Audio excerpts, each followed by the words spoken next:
We are going to build a dome like no other. We did it. We did it for Israel. And by the way, I told Bibi, stop taking credit for the dome. That's our technology. That's our stuff. But they had a lot of courage, and they were good fighters, and they did a good job, and we wiped out the Iran nuclear threat like nobody can believe. Is this land on which we're going to build the greatest golden dome ever built? We're building a golden dome that's going to, just by its very nature, going to be defending Canada. Canada gets a lot of freebies from us, by the way. They should be grateful also, but they're not. I watched your Prime Minister yesterday. He wasn't so grateful. But they should be grateful to us. Canada lives because of the United States. Remember that, Mark, the next time you make your statements.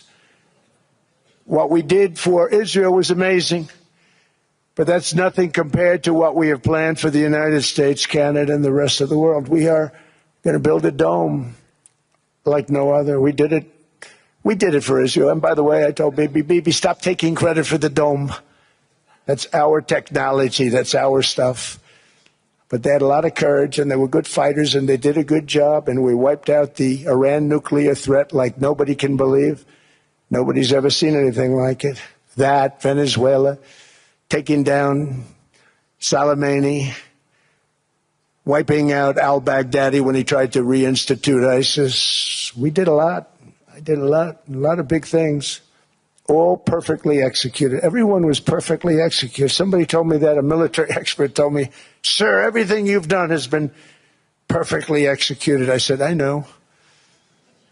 So other presidents have spent, whether foolishly or not, trillions and trillions of dollars on NATO and gotten absolutely nothing in return. We've never asked for anything.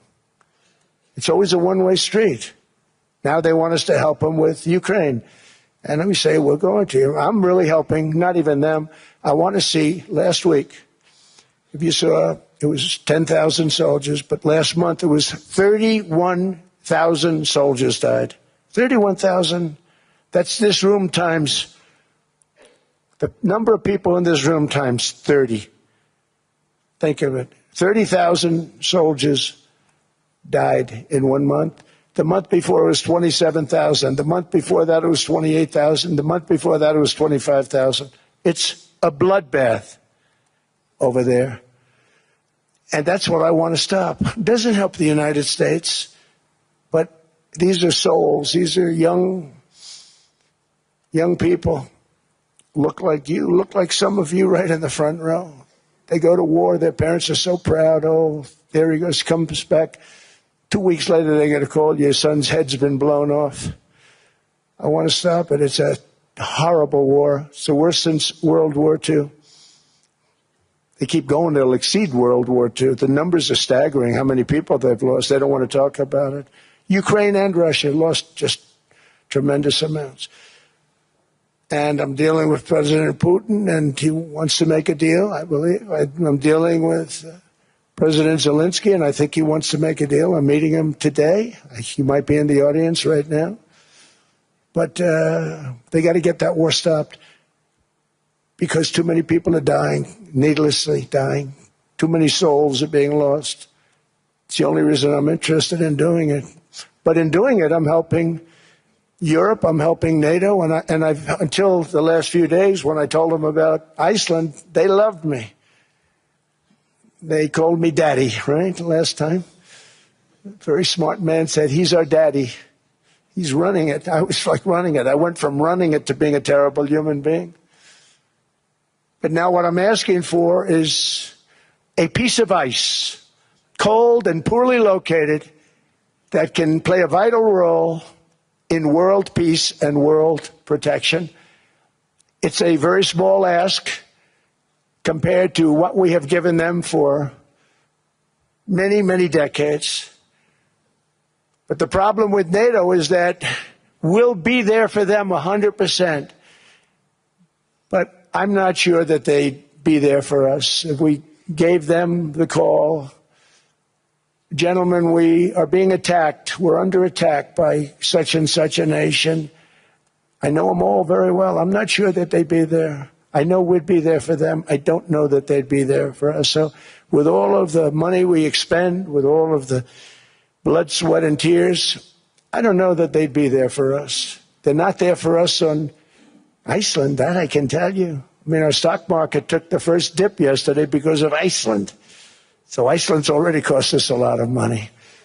But that dip is peanuts compared to what it's gone up. And we have an unbelievable future in that stock. That stock market is going to be doubled. We're going to hit 50,000, and that stock market's going to double in a relatively short period of time because of everything that's happening. But this is a good example. After giving NATO and European nations trillions and trillions of dollars in defense, they buy our weapons. We make the greatest weapons in the world, but now we're going to make them faster, much faster. You saw that. I put a cap on the salaries. Then I put no buybacks, no stock buybacks, no various other things that they were doing. I mean, they were making $50 million, but it would take them 3 years to give you a Patriot missile. I said, that's not good. My chauffeur can do a better job than that, and he makes slightly less than 50. They make big salaries. If they're going to make those big salaries, they're going to have to produce a lot faster. The good news is we have the greatest equipment in the world. Now we're going to start making it a lot faster. They're going to build additional plants.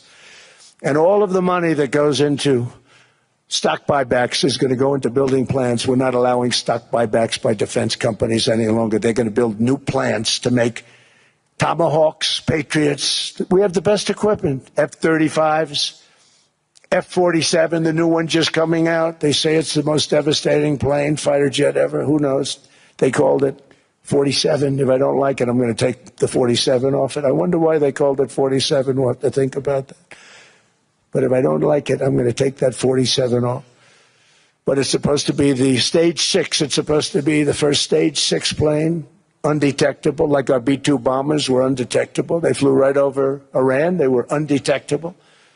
And they did their job, and they got the hell out of there.